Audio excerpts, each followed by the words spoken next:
Hey everyone, thanks for tuning in. This is the Cornfed coverage. I am Nathan, and I'm Chase. And I'm Michael, and we're going to dive right into the Nebraska UCLA loss. Chase, what are your USC. thoughts on that? Yep, Or, USC, yeah, but what? Oh my gosh. Someone's getting ahead of himself already.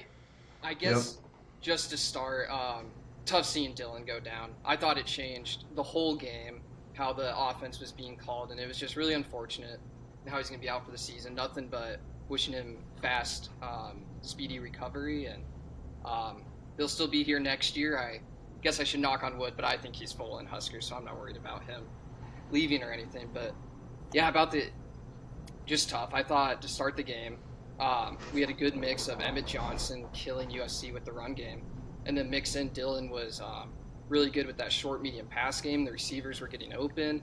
They were making contested jump ball touchdowns. Yeah, and then Dylan goes down, um, and right away we have that drive. I think it might have been the first drive with TJ. We get to that 4th and 1 to kick the field goal. Matt Rule looks like we're gonna go for it.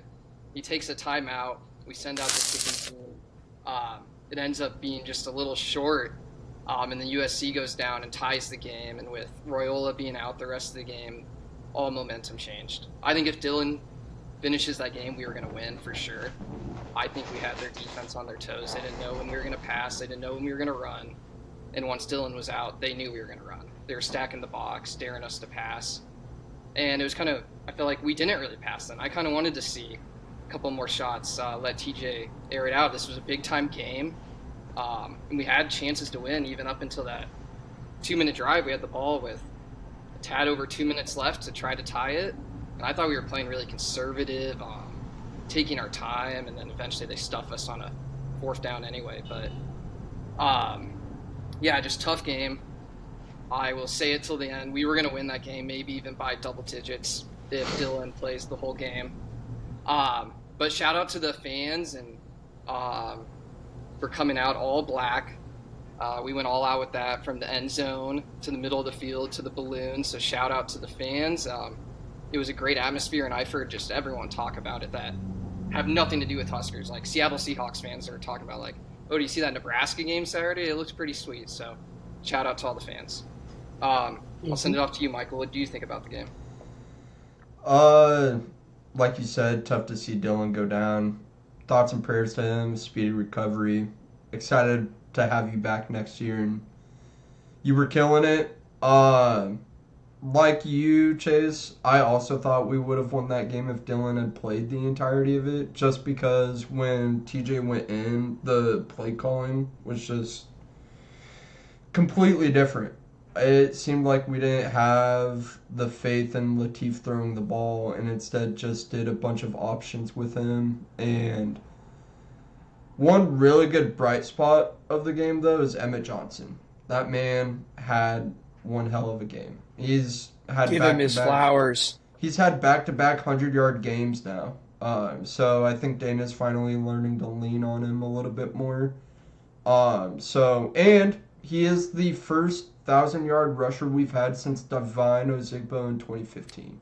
So that's a really cool stat as well. And it's only through 9 games. So right now, I believe he is leading the Big Ten in rushing, and I think he's fifth for rushing in the nation. So I saw something on Twitter that said if Emmett Johnson was on a Georgia or Bama team, he would be getting Heisman consideration. And I don't think that's out of the question for Emmett because, Dude's a stud. It's nice having a stud running back because we grew up on the Amirs and Rex Burkheads and Roy Halou, so it's nice having one again. well, and it's Yeah, just we love a like, good every down back. it's just healthy, and not healthy. It's just awesome finally seeing a true RB1 because we haven't had one in a long time. Um, I agree. and the defense actually played pretty darn well for the most part of that game. They just were kind of staggered that second half, especially with Dylan out. They probably felt like they had to do everything. Um, I, it's just a tough loss. That environment, though, I mean, we just had a 4-star wide receiver commit to us who just got done visiting last week. His name was Tay Ellis from. I don't want to say He where he's committed. It from. don't matter. Yeah, Yep. I don't want to say where he's from because I can't remember. He's from But Crowley, Texas, I believe. I was gonna say Texas. I couldn't remember. Hmm. But And then I do believe we got that other commit who was also on the sideline, the running back, Ahmad no, Amir Davis. Hudson. Amir Nope, Hudson not the tight hasn't. end. Not the tight end. I thought And that's Amir Ahmad was the running Hudson. back. No, Amir's the running back, but Ahmad Hudson is the tight end who's also ranked nationally as a basketball player as well. He has That's not right. committed. But But I do I believe we got a 4-star running back. yes, I just can't remember his name. But right now, Nebraska's got the number 3 2027 recruiting class, with 1 5-star, 3 4-stars, and a 3-star. So that's pretty cool. Uh, One thing I did want to note before we let Nathan discuss the game, like you said, Chase, so many people noticed and took notice of that blackout atmosphere in Memorial. Like, I couldn't stop looking at it. I couldn't stop telling my girlfriend how cool it was that the entirety of the fan base came together, all wore black. Like, that atmosphere looked freaking cool. And Lincoln Riley even stated after the game that atmosphere that we just got done playing in is worth 7 to 10 points if you had like taken to that or something like that. So really tough game, but we got another game coming this week, so we just got to look forward to that. Nathan, what were your thoughts on this past Saturday? So I share a lot of the same sentiments that you guys do. Um, One thing that I would like to bring to the light is that I would like to give credit to the offensive line as well as the defense in general.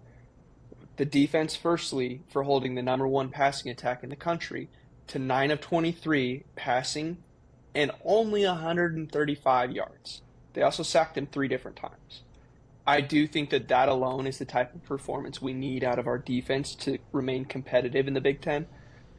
And again, with the offensive line performance progressing, I would say that obviously the one sack that occurred took Dylan out, and that hurts.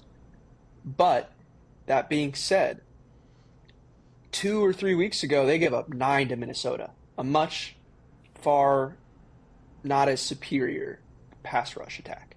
So I I just think that even though we lost the game and there were several negative things that occurred, I think the play calling needs to be looked at. I think that Butler needs to be looked at as a DC because you can't stop the run. You let their third string running back have his way with us all night long. They were running counters, they were running sweeps, they were running everything under the sun. And when that got stopped, they just switched it up to either option with Maava or they would sling it down the field. Now, with the secondary playing so well, that's helpful in our right. That's why he gets sacked 3 different times. And I just feel like, yeah, kind of everything you guys are saying. If Raiola stays healthy, we likely win the ball game. We were up 14-6 at half. Did we force a I would say turnover at all? um, I don't we think might have we did. had we might have had no turnovers. I don't remember an interception or we had turnovers, but I don't think that they did. Yeah, We had the Dylan turnover had with a Dylan. pick.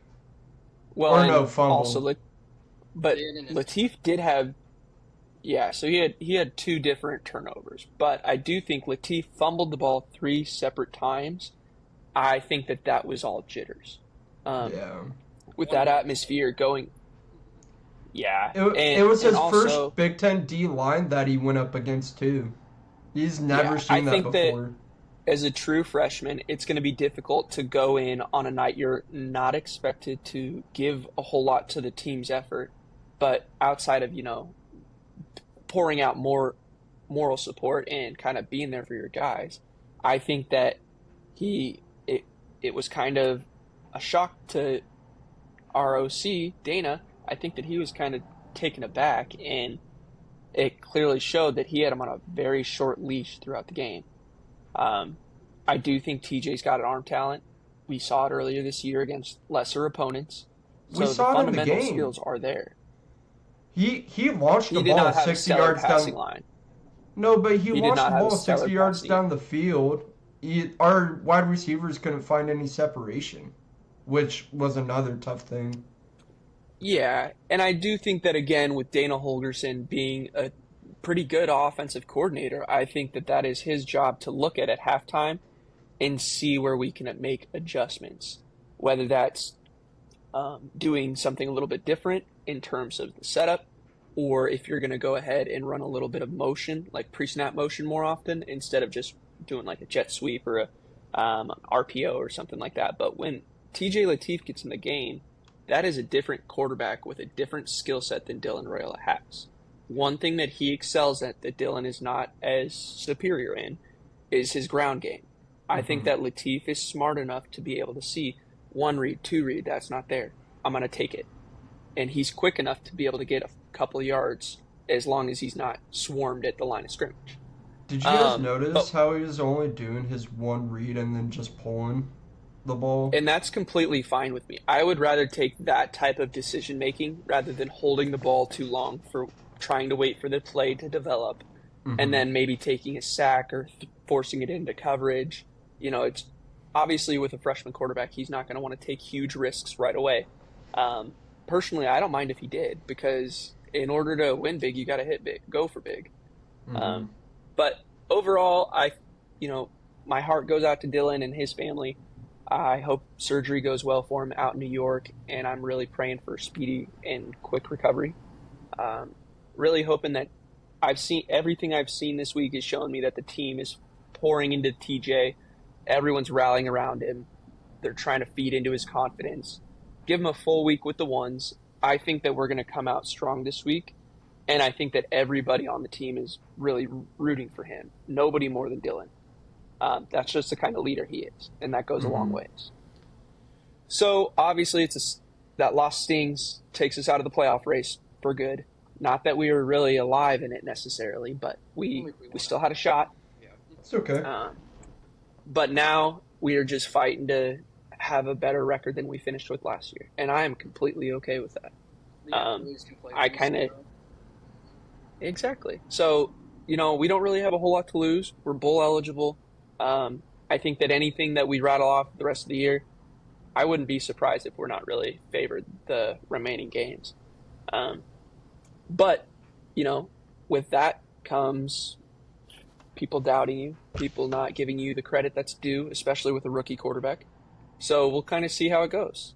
But I think overall it was a good showing, hard loss, competitive, but we need to be able to make adjustments on the fly. Yeah. We're dogs against But UCLA right now. Yep. I was going to say, I thought we were 1.5. Yep. And that, I personally, I would rather be underdogs than favored because I feel like when you're underdogs, you fight harder.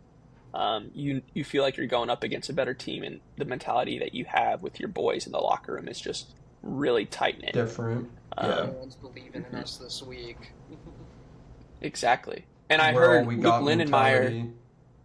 he said something to the press, I believe, recently or earlier this week, and it was along the lines of, we all knew TJ could ball out and that he was going to be on the field.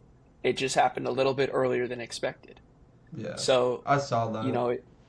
it could be something that's really good for us, but at the same time, we just got to take it with a grain of salt. And, at this point, I'm just hoping everyone stays healthy. But with that, did you guys get any chance to check out those games we picked on last week for college football? I will go ahead and I'll start here. None of my picks went well. Tennessee lost to Oklahoma.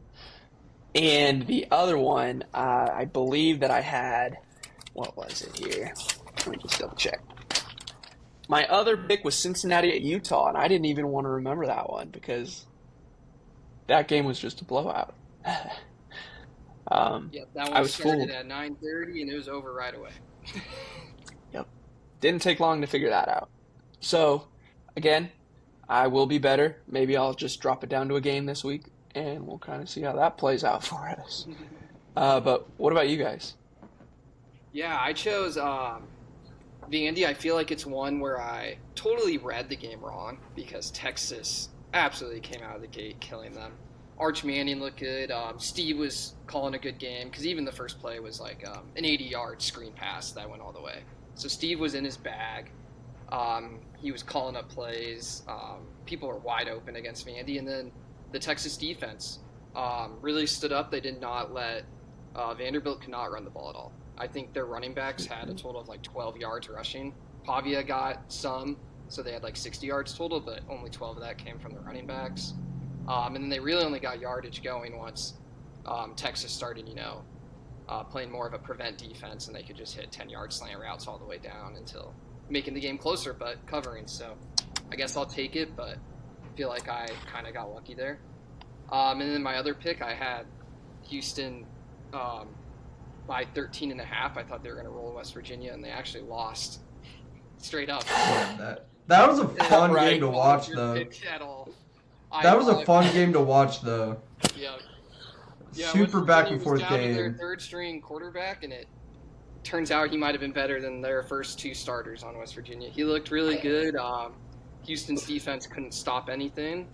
And now Houston plays Scott Frost and UCF this next week, and we'll see what happens there. But yeah, I thought Houston was a lot better. I really liked their quarterback, and he played okay besides some turnovers, but their defense really let me down there.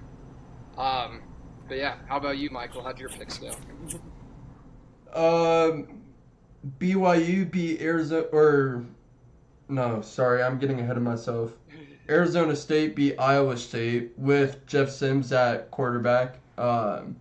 Jeff Sims broke Arizona State's single-game rushing yard record with 224 yards, and he got his jersey from that game in the Arizona State University's Athletic Department Hall of Fame. So I thought that's really cool. Jeff Sims got his flowers. It was super cool to see. Highs and lows of college football.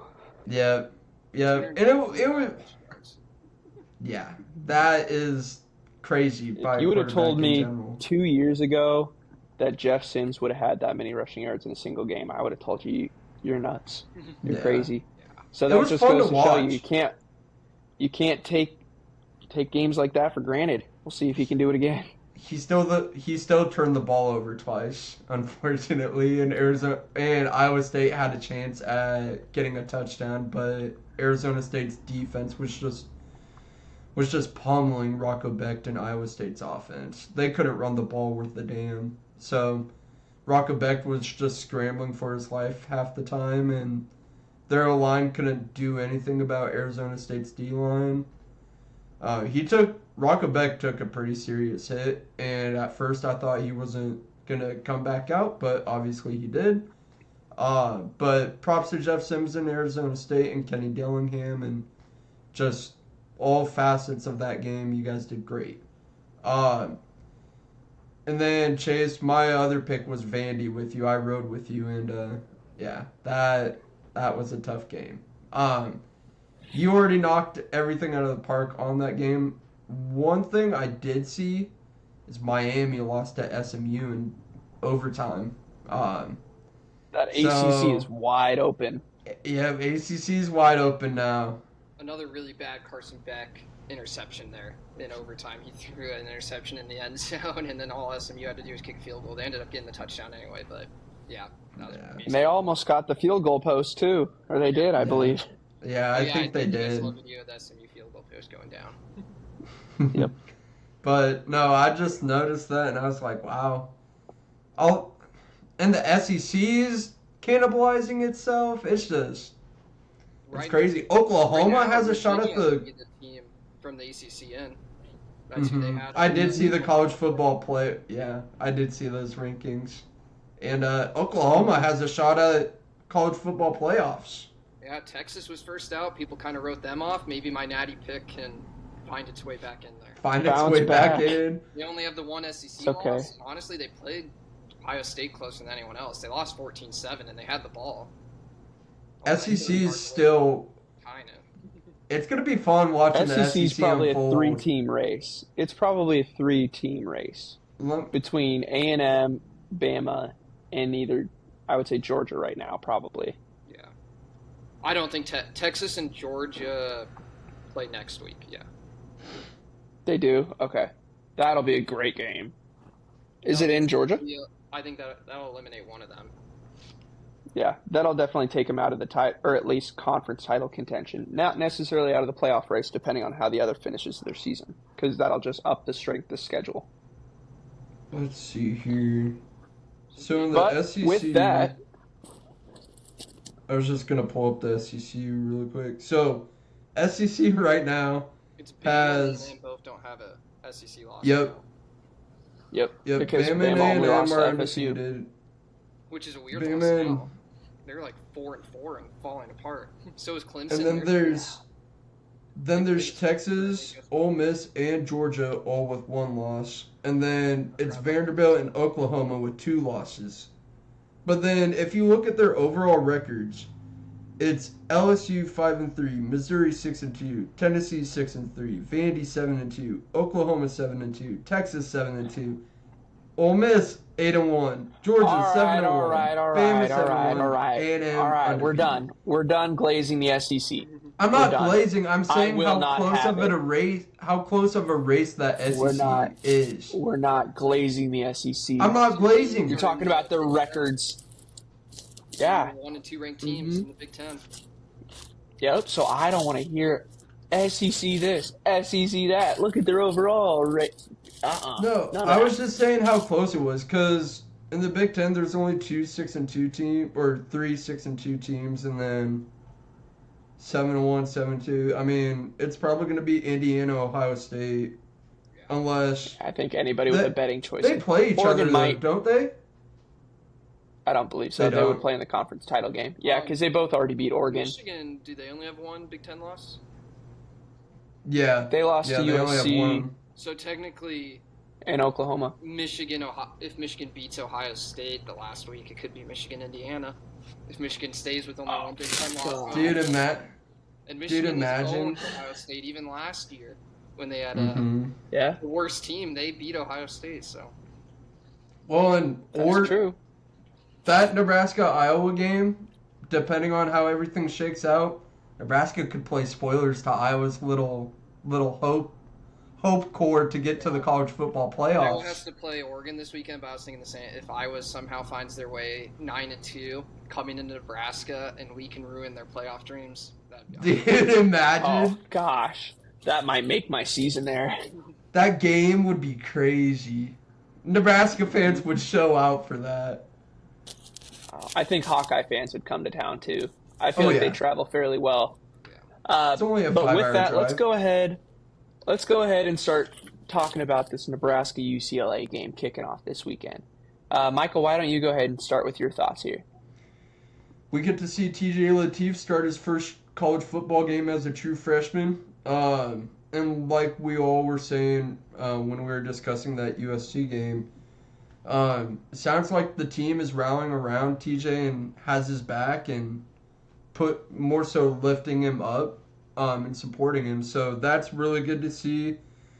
One thing I hope to see is Daniel Horgerson loosen that leash and allow that play calling to be more productive, to say the least, and more not energetic, but still Creative keep like would be a good word for it. Yeah. And so that's what I hope to see from the offense. Obviously, lean on Emmett. If TJ is having a hard time throwing the ball, get creative with those runs. Run a counter, run a sweep, run a jet motion, and then give it to the zone read. Do read options too. See, I think that Emmett's even better when he's in between the tackles. Yeah. Because he's that elusive. Like, if he is within from me to this wall, he's going to be able to make the wall miss. Mm-hmm. Or at least has a chance to do it. But I think that he's so shifty. I really think he's coming into the way he plays finally, and Dana's finally like, all right, you've proven it to me time and time again. We'll feed you the ball. We'll give you at least 20 carries. So He's that's got the promising to OC see. trust. Yeah, and that's huge. That is one of the biggest components of a player-coach relationship. If you've got a good relationship and trust from your OC, the sky's the limit. So the one thing I am afraid of is UCLA and Nico Lamileava. Because Nico is a good quarterback.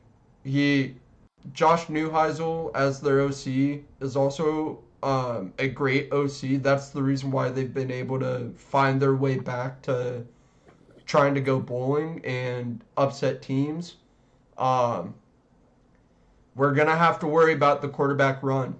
We're going to have to worry about it because Nico and Neuheisel will most likely come to an agreement that if Nico sees a gap in our defense, take it. He's going to run the ball. So our defense is going to have to play disciplined as hell. They need to, what's the saying, get their eyes out of the backfield and see the full picture. Uh, and it's going to be a close one. I think Vegas is right around the dot. I think it's going to be a 3-point game, kind of like this past USC game. But obviously we lost by a little bit more than 3. But besides the point, I'm gonna have to say UCLA wins this one, since it's on the road. We're playing in the Rose Bowl, and I think it's gonna be like a 20-18. I think it's gonna be a weird game, weird low scoring game. I really Someone's hope calling his shot. I really hope Nebraska proves me wrong because I am a diehard Husker fan. So if any players are watching, please prove me wrong. I really want you guys to win, and I am hopeful for you guys to win, and I'm behind you.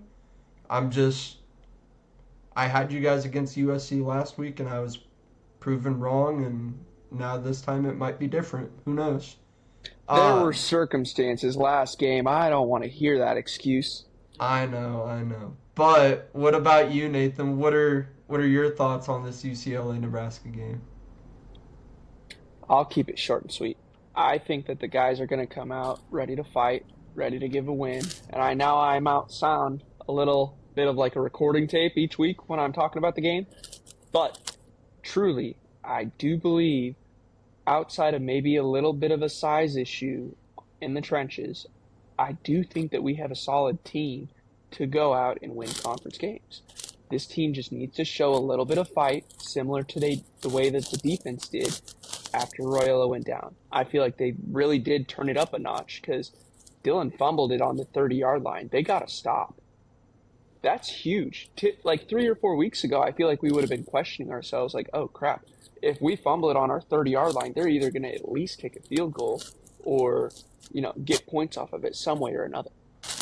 But I think that the defense is going to come out ready to play. A big part of that has to be John Butler. We have to be able to make the adjustments necessary to win the football game. And with a quarterback like Nico Amalahueva, he is, I would say this season, the first couple of games, you can't forget that. You can't scratch that off the record. He looked awful. But since those couple of games, they fired their head coach, things have shifted, and they've kind of turned it around. So I feel like the Butler just has to take them for what they're playing as on a week-to-week basis and be able to install packages. One thing that I really want to see them do is run a 4-man front. Stop running the 3-man front Yeah. and taking a linebacker out of there. But I understand that part of the reason we can't do that is because we don't necessarily have a true, 6'4", 300-pound nose tackle that we can throw out there anymore. So that hurts. But I think that the guys are going to come out fired up. I think that Rule is going to be able to have them bounce back and really falling behind TJ Lateef. And I think we go out and get a close win. Give me 23-21. Huskers win. What about you, Chase? Yeah, I like what both of you said. All week, I thought I was going to choose UCLA to win this game. I just kind of thought what Michael was saying and what you were saying too with Nico is we've kind of struggled against running quarterbacks sometimes this year. They found lanes. They've kind of confused our defense. But then I started thinking more today of our matchup of our defense versus their offense, and I think we could cause some problems for them.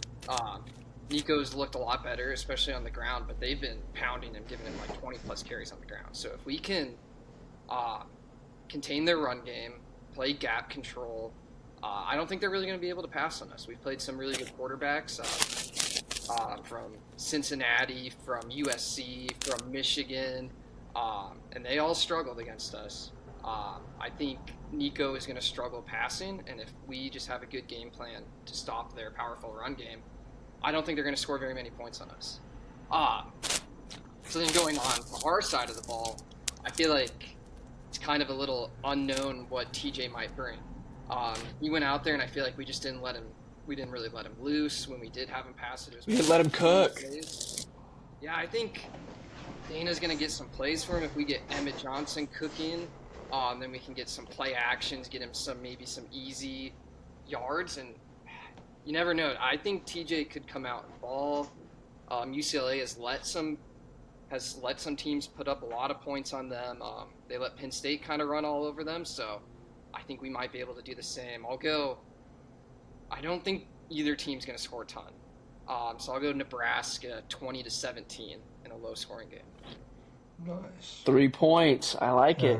We're all right around each other in our point differentials. I am for sure. nervous. I think it's a 50-50 game, but I think Matt. I think it relies on the defense. I think it all relies on defense here. I'm rooting if our for the defense Skurs, can hold them. Obviously, I'm rooting for the Skurs, but like, you're just a hater. I did the same thing last You're just a hater. It feels so Chase weird. was right last week too. Yeah, you were. Yeah, maybe I should pick it. I feel like I was going to be wrong. I was thinking about that during the game. I was like, dang, we came out here with a really good offensive game plan, and our defense is balling out. I was like, I'm going to eat my words. And that Royal injury just changed everything. Yeah. And one thing I'll comment on that Holgerson made in his press conference is when he was at West Virginia and Will Grier broke his finger, and that aired on the Megatron, like the jumbo screen, that took all the air out of the place. The players, the fans, coaches, everybody in the building. They went on to lose that football game. But he made a very, very, very fine point that when Royalo got hurt this last weekend, the air, the atmosphere, everybody kind of held their breath to see if he would be okay. But as soon as the play began to resume, the crowd pumped it up, the defense got a stop, and we obviously stalled on offense, but I think that the energy was there. I think that they had the makings to win the game. I don't know if it was just not the trust that Dana had in TJ at the moment, or what specifically caused him to put him on a little bit of a tight leash. But I do think that this week, a lot of what Chase said there, with being able to get some play packages together for him, a little read option, get him and Emmett just feeding off of each other. They're both very dynamic runners. Emmett's great at making people miss, and TJ could be great. Heck, take a couple yards out, roll out, instead of running it over the top of their head. Who knows? Well, I think that it's a very winnable game this week. Well, Yeah, if we establish UCLA. we get them scared of our run game, I think there'll be holes to find in the pass. One, I also saw something that the Deshaun Singleton did not forget UCLA came into Memorial last year and beat us. And he, in his press conference, had stated that his teammates also did not forget that. They know what they did last year. So I'm hopeful. I want the Huskers to win. I want to see them win. I picked against them, and I hope they prove me wrong. I agree. Me too. But I agree with a lot of what you said, because Jerry's just their OC in UCLA. Their head coach, their interim head coach, has been doing a solid job of turning the guys around and getting everyone to The buy back in. buy-in, yeah. Their defense has been So I pretty think awesome, that. too. Mm-hmm. hmm So I think that ultimately it's going to really be on this coaching staff. I think the players want to go out and win this game, obviously, and they're going to pour everything they can into TJ. But if the coaching staff cannot make the right plays, the right adjustments, if we do our first 14 plays and those look great, we have to be able to follow it up. So, we just have to be able to tweak as we go, and we got to go out and get this win. We got to get the team back up in a high rather than back down low. And this is probably the best week to do it because Penn State is not an easy atmosphere to play in. At Penn State, they got 2 running backs that might get drafted. They'll be a tough out. Yeah, that's gonna be a John Butler. Especially, You better stop the run type game, otherwise we're gonna get killed. one thing I would like to add for Butler is I feel like he is more concerned with, I guess, not necessarily stopping the run, but containing it. So he's okay with a 5 yards, 6 yards here and there. He just doesn't want you to break for 60 yards.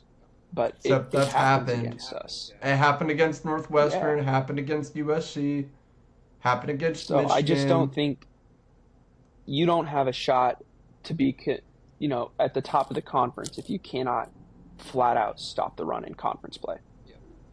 So we'll see if we can do it this week. I'm really praying that we can do this here. But with that, Chase, did you have a chance to look at the slate this week for the other college football games? Yes. A game I'm super excited for. I think it's Big Noon Kickoff, even though it's a 2:30 game. I could be mistaken, but the Iowa-Oregon game. Oregon's coming into Kinnick. It's a top 25 matchup. Iowa's finally ranked. And I think Iowa's going to be alive in this game. Kind of sucks to say from a Husker fan, but I don't think Oregon's looked super, super impressive. They lost by 10 to Indiana, and Indiana gave them a pick 6. Iowa played Indiana. That game was in Iowa, but they barely lost, and they could have easily beat Indiana in that game. Wasn't it So I like know the transit. 15-13 I believe or it was a something? 10-point. It was less than 10 points, I believe, or I thought about it was 10 or 15, something like that. 13. Indiana by 5. They lost like Oh, 20. 5. 5. That's such an That's Iowa a score, classic too. Ferentz game. But yeah, I think this is going to be a 50-50 game. I think Iowa's going to force Oregon to yuck it up with them like they do with a lot of teams. Literally every single Iowa game. Yeah, I think it's going to be like a 23-20. That's kind of high scoring. Maybe I'll do even like 2017 like I predicted for the Husker game. Maybe Oregon gets the slight win because they have a better quarterback that can throw instead of only run the ball. But I think Iowa's going to be alive. We make fun of the Iowa quarterback, but he has looked a little better as the season's gone on. He could still work on his passing, but he's a really good runner. He's an athlete. He's a playmaker. I think Iowa is going to keep this game close and barely lose at the end. Oh, sorry. Sorry, that almost made me sick to my stomach. How many rushing touchdowns do you think Gronowski is going to have? I'll go 1. 1. I don't think that Oregon defense, they're not as dominant as they looked last season, but I will say Lanning knows how to fire his team up. That is one thing he's great at. Yeah, but Mendoza is a dual threat quarterback and they struggled containing him. Yeah, but at the same time, I do think that Lanning can learn from mistakes. I feel like we've seen him make decent adjustments mid-game. He has had some questionable games out there. Hell, I think even the Indiana game, they looked pretty piss poor compared to what Indiana looked like. And yeah, like Chase said, they gave him 7 points. Yep. So when your offense can't keep the ball going and the game's close, but you have 7 points off a pick 6, that doesn't bode well for your offense. So I do think that they might play a little bit, if Iowa can get rowdy and Kinnick can be loud like they typically are, I definitely could see this being a trap game for the Ducks. What about you, Mikey? my second pick here quick. I won't talk too much about the Oh, game, but yeah. I like Vandy -6.5 against Auburn. Not a big game, but I think Auburn's kind of getting to the point of the season where their coach is fired. Maybe they'll get the intern coach bump, but I think they're maybe going to be giving up a little bit, and Vandy still has everything to play for. So, Vandy coming off a loss, Pavia's probably pissed. I'll just take Vandy to beat Auburn by a decent amount. Is it at Auburn? No, in Vanderbilt. Nice. Oof. Yeah, I could definitely see Freeze getting himself fired here. I think he just did, didn't he? Yeah, he just got Yeah, fired. because he's not coaching anymore. No, this will be the first game without them. Apparently, he used AI to write up his thanks for all the support letter or whatever, Oh, really? and people were roasting him on Twitter. I heard fans were getting mad That's because okay. they log in to see where he was posting for his like golf handicap, and he went like golfing like 200 times. Yeah, they didn't see his tee time. Yeah, I saw that. He canceled his regular tee time at 1:15. Yep. Yep, I saw Super that. sleuth. They will find out before it's broke. Recruiting. I saw that. I thought it was hilarious. I was like, well, that's one tee time that he's not going to get back. Yep. Don't blame him. But I like those picks. I think that Vandy's prime for a bounce back candidate week. But, in the SEC, every game could be a dogfight, so you never know. Yep. Auburn's defense. What about you, Mikey? Yeah. Yeah, we'll see. I'm going to ride with BYU over Texas Tech this weekend. Ever since they beat Arizona in double overtime, I've been a fan of theirs. Just not even a fan. I've just been rooting for them outside of Arizona State in the Big 12 just because they have a 235-pound quarterback that runs the ball 30 to 40 times a game, and it's actually fun to watch. So I don't know the spread right now. I think it was 10.5. But I think BYU actually wins outright. Just because of that. Old strategy, Cotton. Well, the BYU's quarterback can run and throw the ball quite effectively. And they're going to be in a hostile environment. I'm sure there's going to be Mormon jokes just because Texas Tech fans being Texas Tech fans. But there's going to be tortillas. That team probably feels like it's us against the world mentality right now just because nobody thinks they're going to win this game. But BYU's a dark horse. Their defense can stay with almost anybody. So it'll be a great game to watch. I have BYU winning 27-21 just from their defense, but I might be wrong. But book it BYU money line. Screw it. And then, like Chase said, there was one other game that I wanted to talk about, and that was the Missouri game, because they have a matchup that they have to prepare for in Texas A&M. So Columbia is going to be loud. They got to ride Ahmad Hardy. They have to. They've got to realize the back that they have in their backfield and overcome adversity, because A&M is 6.5-point favorites right now. So I don't have a favorite in that game, so I'm gonna ride points, and I'm gonna say take the over because it's at 47.5. So I would take the over in that. It's gonna be a fun game to watch. That's for damn sure. Yeah, but what about you? Yeah, go Tigers. Arr. What about you, Nathan? Lord. What were some of the games that you were looking at? One of the games that I kind of like, it's a little bit of a long shot here, but I kind of like, I don't know if I really want to come out with it. Do it! Full sentence. Give me the Tigers plus 10.5 against the Tide. Okay. Wow. I just don't think that I just fired PK, I can. Nathan. I know, but that's why I think that they're going to look better than they did with him. I don't know. He just had them so dysfunctional. He was yelling at Nuss on the side, and their offense was just sucking. It was really just not doing what it needed to do this season to live up to expectations. So he got rightfully fired, I believe. Mm-hmm. And I do think that they still do have it. Their defense has been playing pretty solid for the most part of the year. Suspect in a couple spots, but I think that they're going to be able to get a couple plays against. I don't want to say Ty Simpson because he's a Heisman frontrunner. He looks great, He does look but good. that being said, LSU, Alabama has always been extremely competitive, and it's a great rivalry. So I give me the Tigers points here, 10.5. I like it. Is it in Death The Valley? other game, no, it is in Tuscaloosa. It's a little scary. Just a little I think scary. I am comfortable with it, but the other game that I'll give you a pick on is Huskers plus 1.5. That's what I'm riding with this Nice. week. We're gonna dial it down on the volume on the picks. At that Yep. point, you So just we're just gonna should keep it take. nice and sweet. There's probably more value in the I money like the line at plus that point, Nathan. plus 1.5 money line, either or. Just put your You money could, on the Huskers this week. Nathan, you could Tell them alternate Nathan spread told it. you to. You could do an alternate spread of No. Nebraska minus 3.5. Why would I do that? I think we're Knows? gonna win Maybe by it'll 3. Why would happen. I do 3.5? Valid. Good point. If you would have thought we would win by like a touchdown, that'd make more sense. Yeah.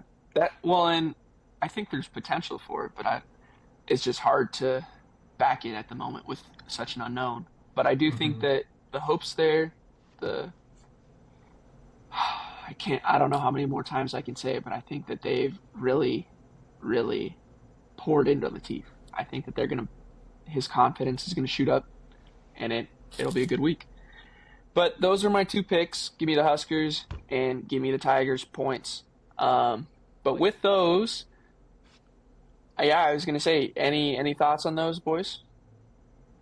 Kind of agreed. You kind of sold me on LSU a little bit, so, and then I was kind of leaning Hey, to BYU already, so I agree with Hell Michael. yeah. I don't agree BYU's going to win, but if you're given 10.5, BYU has the magic. I feel like they'll keep it within that. Yeah. Bears and If underdog. anything, it's going to be close. I think it's going to be a close game. BYU's not going to walk in there and just get stomped. But with that, let's go ahead and pivot just a little bit, and we can switch gears into the NFL. So, with that being said, Michael's going to talk about another week of them beating up on a nobody. Yeah. Well, Hey, I went 2-0 again this week, fellas, and I rode both Chase and I's favorite teams, and they both won. So they both barely won, but they won. So that's all that matters. And the Patriots Michael, against the. you beat the lowly Falcons by a point. Hey, I don't want to hear it. Okay, a win is a win in the NFL. They It are doesn't 3 and matter how 5. you won. It doesn't matter how you won. that's true. The Chargers just beat the Titans, who also have one win this season, by 7. A win is Just a win. think, if they would have made that field goal, you could have been in overtime, and you could have been 1-1. I don't care. And there was no overtime for the Patriots game. Because they missed the extra. No, You if mean he would have made PAT? if he made the extra point, it would have gone in overtime. Oh, yeah, I know that. I mean, the Falcons had a chance to win it with 4 minutes left in the game. So, Drake May looked great. After his... I don't know about great, Michael. I mean, he threw for What was that stat line? 259 yards, 2 touchdowns, and a pick. He still had a QBR of 102, so he still hasn't. He is still on a 7-game streak now of having a QBR of above 100, completing 70% of his throws. And No. He completed 65.5 last week.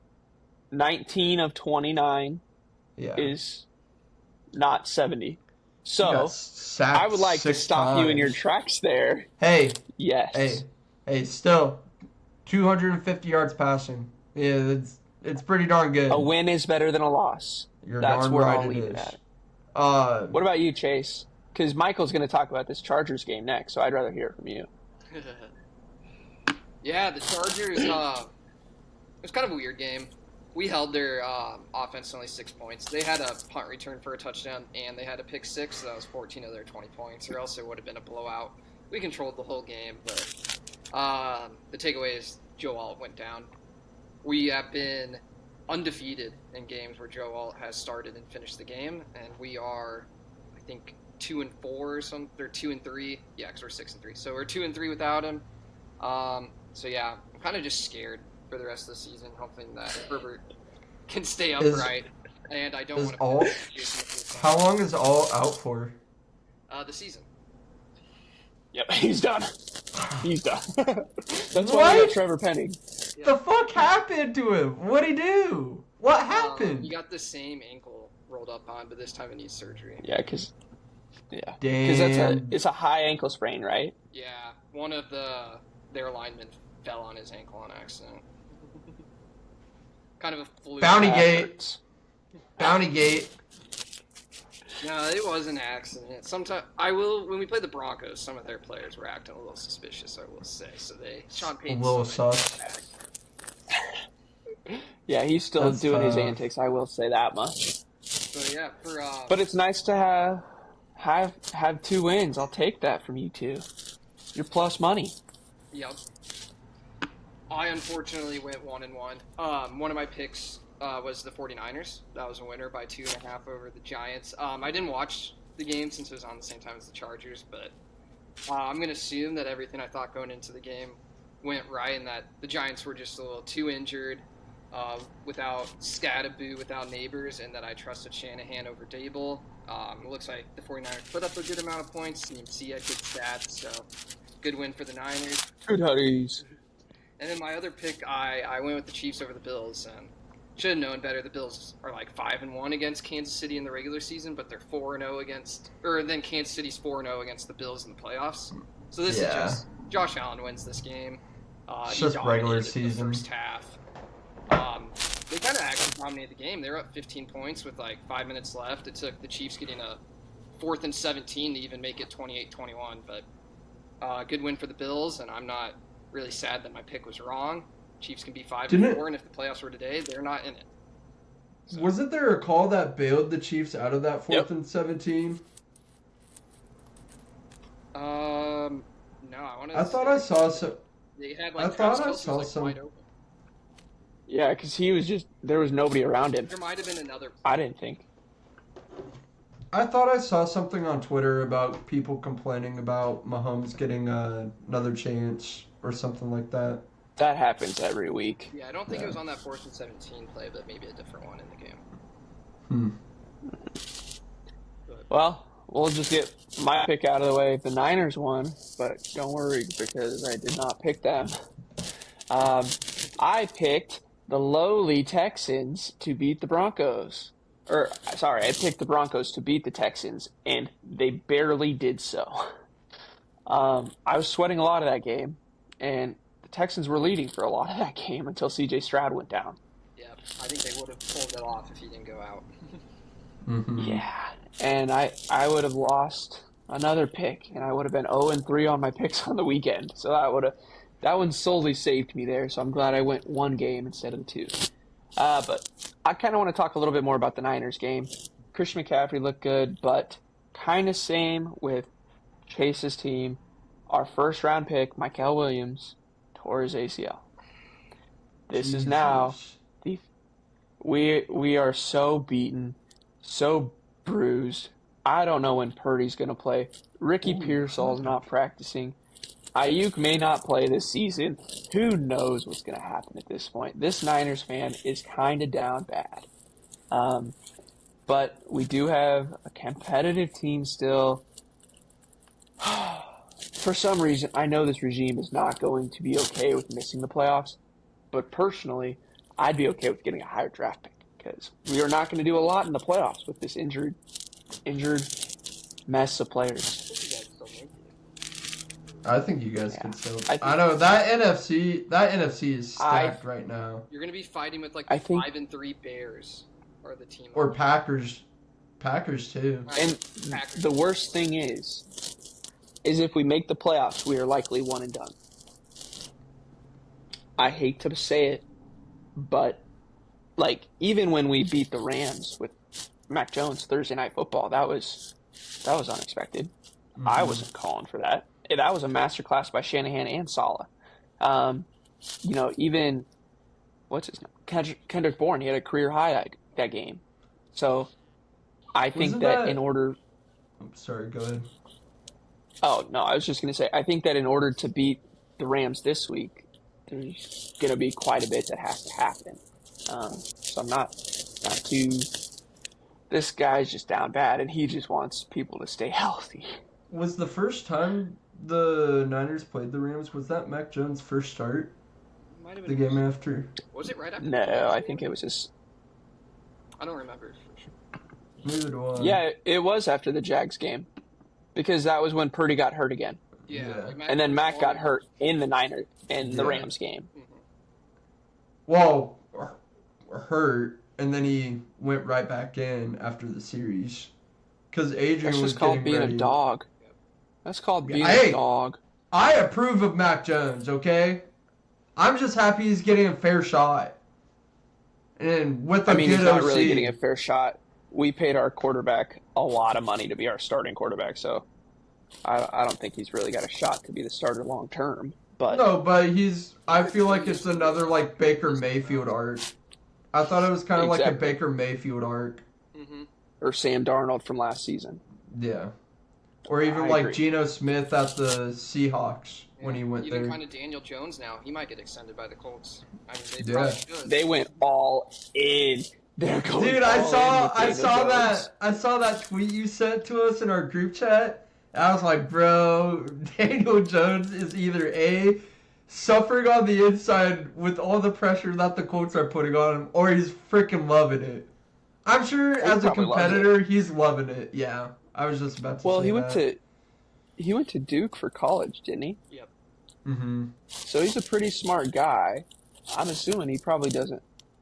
Granted, I remember that face he made against the Niners pass rush trying to read the coverage we were in. He looked so confused. He kind of has a good But I feel like sometimes. he's gotten a lot better than he was. Like I'd say with zoom in on Eli Manning, he always had like a confused look. Did you guys Yes. see Adrian Martinez got his first snap? because So of that's Mac pretty Jones. cool. Yeah, I saw that. Mhm. I was like, Got in for a play. So that's always hey, it nice. still counts. Still counts. I'm sure that was an incentive if he played a snap Oh, or yeah. something, being a third Well, it string. probably it went a long way to making sure that team, like it builds the team morale up. So Oh, that's yeah. always nice to see. Yeah. But for with sure. that, let's go ahead and get into the games this week. Chase, why don't you go ahead and start us off for this section? All right. I'm going to start with kind of a homer pick. I'm going to go with my Chargers on Sunday Night Football against the Steelers and Aaron Rodgers. Chargers minus 2.5. I think we're going to win this game. The Steelers have let people pass all over them. There was that Thursday Night Football game where Joe Flacco threw for like 400 yards against the Steelers. If our offensive line, our makeshift offensive line, I don't even know where they're putting Penny yet. He has experience at both tackle and guard. Hopefully, Mekhi Becton has been conditioning so he can last a full game too. Get him back in there at tackle. I trust that Harbaugh is going to figure out something for our O-line to give Herbert just enough time. And then we got skill players on the outside. We got Allen, we got McConkey, we got QJ. We can attack the short, medium, and deep routes. Herbert's our leading rusher. We may have to rely on that some, but I think we're going to score. Steelers mainly have been liking to pass the ball, which kind of goes into our strength on defense. We're a really good pass defense. I think we're top 3. Our rush defense is kind of middle of the pack. And where we excel too is guarding the tight ends. Steelers like to do a little with Pat Firemouth, Jonnu Smith. Derwin James will lock that up. I might be kind of biased, but I think the Chargers will get a big-time win on Sunday Night Football. I'll keep this next one short, but Packers-Eagles Monday Night Football, I think Eagles are underdogs, but I think they're going to win. Packers look kind of... I love that. I was gonna say I was that looking at too. that game too, and I'm like, ooh. I kinda Packers like are the favored on Packers. Monday Night Football. I think the Eagles coming off a bye week are They're also gonna play a little run slow. Saquon. AJ Brown's coming back. I know and the Devonta. Packers are coming off a loss, so they're going to be motivated. Oh, yeah. It's in prime time, so they'll get up for it. But I like the Eagles. I think they're going to find a way to win. I'll second that. I kind of like the Packers in that game for some odd reason. What are your picks? Michael? So you like the Packers? Yeah, I was gonna pick the Packers over the Eagles. Just money line, not -2.5. Fuck that. I don't want to deal with points. Nope, I'm not dealing with points when it comes to the Eagles. I'll take the points. But I think they're winning. Okay. I'm on the dogs with the points here. I like it 1.5. There you go. Or 2.5, whatever it's set to. But yeah, what about you, Mikey?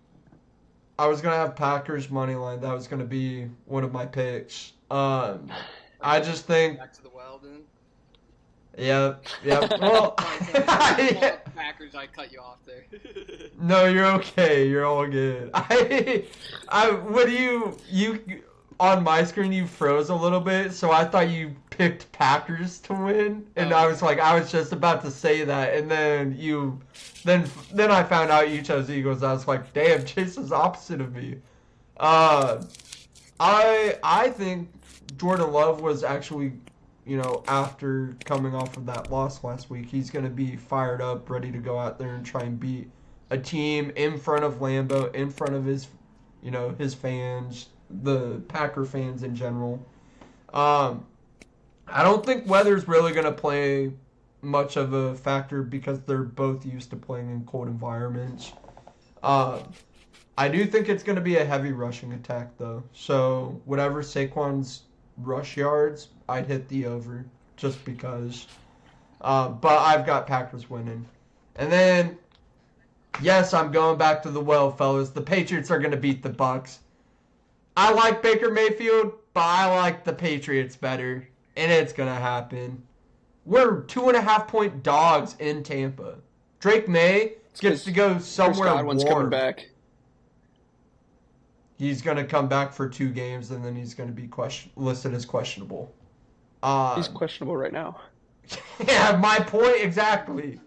It's going to be a really good game, and I think Vegas is not right on the spread because I think Patriots will win, but it's -2.5. So, I think it's going to be a 3-point game. I've got the Patriots winning 27-24. Drake May throws for 3 touchdowns, and either Henderson, Gibson, or Stevenson are going to find their way into the end zone one way or another. Or Jennings. You know what? We're not talking about the Jennings. Bucs. We're not talking about the Bucs, buddy. No, Tyrell Jennings. If Ramondre's not playing, I don't forget him. He saved me a touchdown this week. Yeah. Oh, boy. Dude, we have 4 fucking running backs. It blows my mind. We don't have an RB1. One of my fantasy teams, but I picked him up. I want an RB1 on our team. We don't have... I thought we had one in Henderson, but clearly the coaching staff thinks different. It feels really good to have an RB1 on your team. Yeah. We're on very good RB3 since Amari Hampton's been out for 2 months, and Najee Harris. I know the Patriots haven't. Yeah, he's still in the retirement home. Any injuries besides Ramondre getting hurt, and Kayshawn. I forgot Boutte just got hurt against the Falcons. So that kind of sucks. But you guys know who Efton Chisholm is? Because that boy's going to be a slot wide receiver, and he's gonna dice up that Bucs defense. Levante David. Williams. Levante David, let me put this out here. Do not hurt my king, Drake May. I love you as a Husker. Do not hurt Drake May, please. If you are about to sack him, just do a little push. Guide him to the ground. Don't slam him to the ground, please. That's not how football works, Bubba. He's a little fragile, so do not hurt my king. I don't want him hurt. But yes, Patriots 27, Bucs 24. Book it. All right, that leads perfectly into my takes. I'm going to take Bucs money line against the Patriots. You get a big old middle finger to you, buddy. So, personally, I have doubted Baker Mayfield. They came in to 49ers Stadium and they beat us, or I can't even remember if we were there because I turned the game off at halftime. That was a rough one. So I like what Baker does. I think that Cohen isn't greatest head coach necessarily, and he's not even there anymore. So obviously Baker looked much better I would say weeks 1 through 7 of this season rather than he did last year. So I think that the coaching change is helping him out a little bit. One thing they have really dealt with is injuries. Emeka Egbuka, Evans. We've got Godwin, who's been hurt for a significant amount of time also. So there's numerous people who have been hurt, but Godwin's questionable to come back. So if he plays, I think that the Bucs should be able to edge out the Patriots here. However, I do like Drake May. I really like the Patriots. The ground attack has looked significantly better in the recent weeks. They've solved their fumbling issue for the most part. Hey, you better knock on some fucking wood. Go knock on that door behind you. But I would like to say you guys have been playing lower tier opponents. Our strength of schedule is the easiest in the NFL. The Buccaneers are not an easy team to beat. No, Michael. I think I never said they were. So I never said they were. You guys are going to lose. Give me Bucks money line for one, and then for the other one, I'll just ride with Chase here. I think that the Steelers had looked really rough last week, but we'll see if they could bounce back. But give me the Chargers money line. I want the Chargers. I think that Perk Rogers. I just don't think Perk Rogers has it in him right now. They just looked all out of sorts against Green Bay last week. The defense looked decent, but the offense is dysfunctional. And I think until you can have a solid ground attack, that's going to continue to occur. Chase, you just with the Chargers battling injuries. Go ahead. Sorry, I interrupted you. All right. With the Chargers battling injuries, I just know that Harbaugh is a good head coach, and so is Mike Tomlin. But at the same time, I think that the core players that the Chargers have are slightly better or have an edge over what the Steelers currently have available. I think that the defense is going to perform well in the secondary because that is where you guys play your strongest. With your leader back at safety, Derwin, he's kind of a dog. So as long as you have him on that defense, that's your captain. And for ours in San Francisco, that's Fred Warner. So I know exactly the type of player that Derwin James is. Give me the Bucks money line and give me the Chargers money line. There's 2 picks for you. Just to take it safe, let me get back up on my feet before you're putting the house on these picks. Yeah, don't put a mortgage on any of our picks for the time being. Yeah. Give us a year to get solidified. I think I went. We are not financial advisors. I went 2-2. I went 1-1 for both college and NFL. But I like both your picks. Obviously, I like the Chargers, and I lean the Buccaneers slightly. Drake May does kind of scare me coming into this season. I thought I didn't really know what to think about him. I thought he showed flashes his rookie year, but he didn't play really enough games for me to have a strong opinion on him, and he's outshined my expectations for him. So congrats, Michael. You may have found your guy for the future. We just had to wait 4 years. Oh, you're going to lose this weekend. But yeah, we'll see. You're not there yet. Not there yet. Well, besides, the injuries with Ramondre and Kayshawn being out, I'm sure they'll find a way to input because we've got Efton Chisholm, Kyle Williams from Washington State as well. He was a second-round pick, right? Yeah. He was not a first. He wasn't first. No, Will Campbell was our first-round pick. I want to say, I kind of remembered. You picked O-line. He was a second-round pick, I think. Yeah, I think we picked him in the second round because Efton Chisholm was picked up in the later rounds. But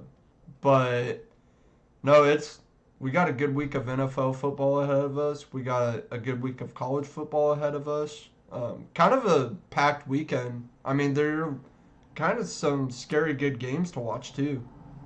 Yeah. Hopefully Disney and ESPN can figure out. Dude, don't even get me freaking started. I couldn't even watch Monday Night Football. Yeah. I couldn't even watch Monday Night Football. I couldn't watch College Game Day.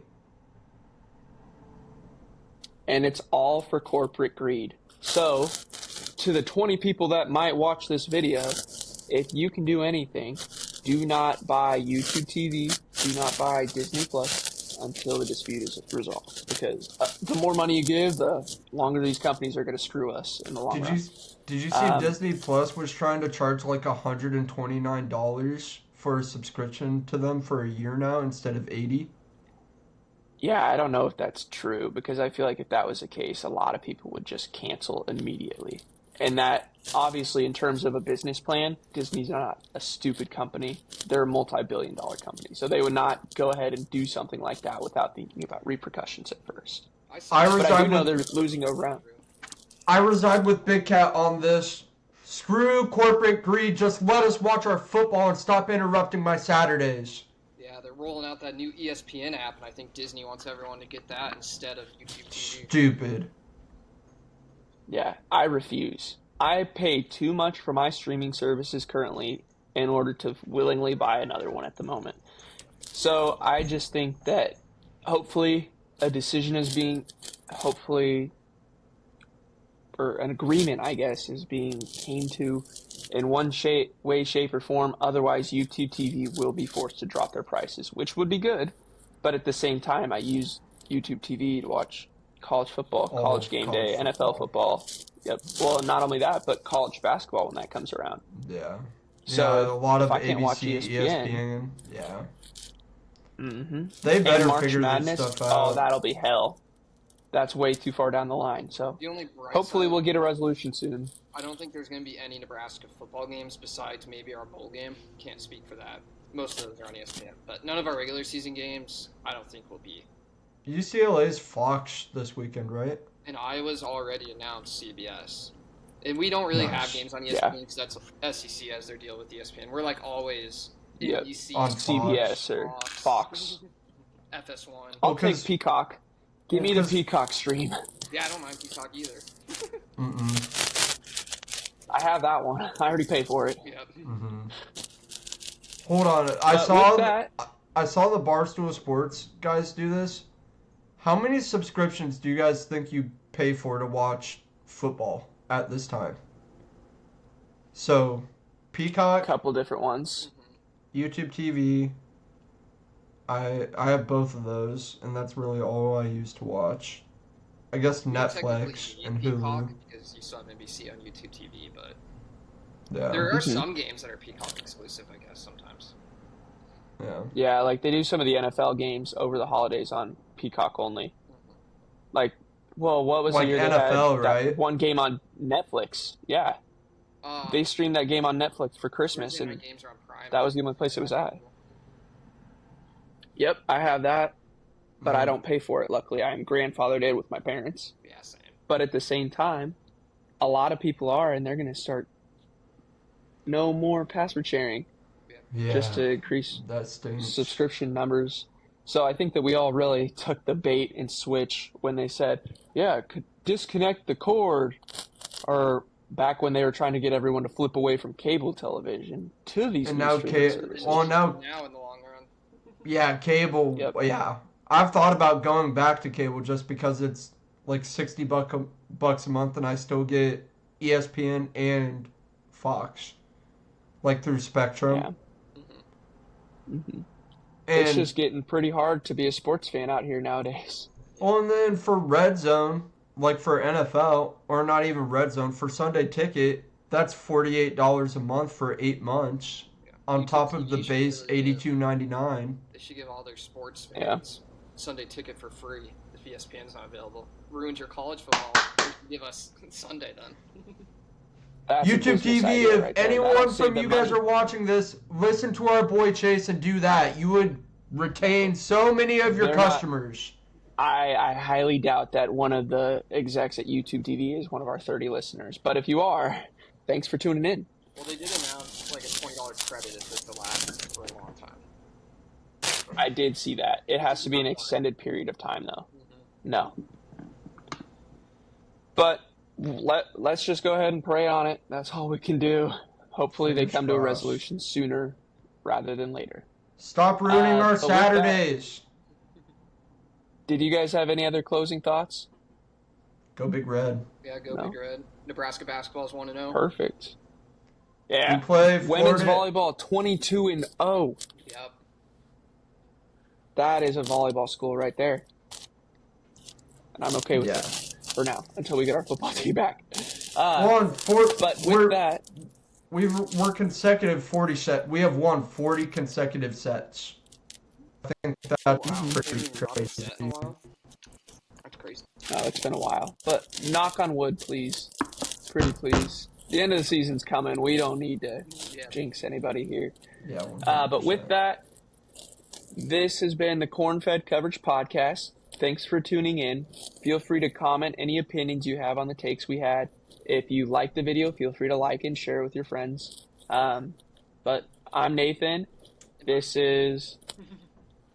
I'm Michael, and have a great rest of your evening, y'all.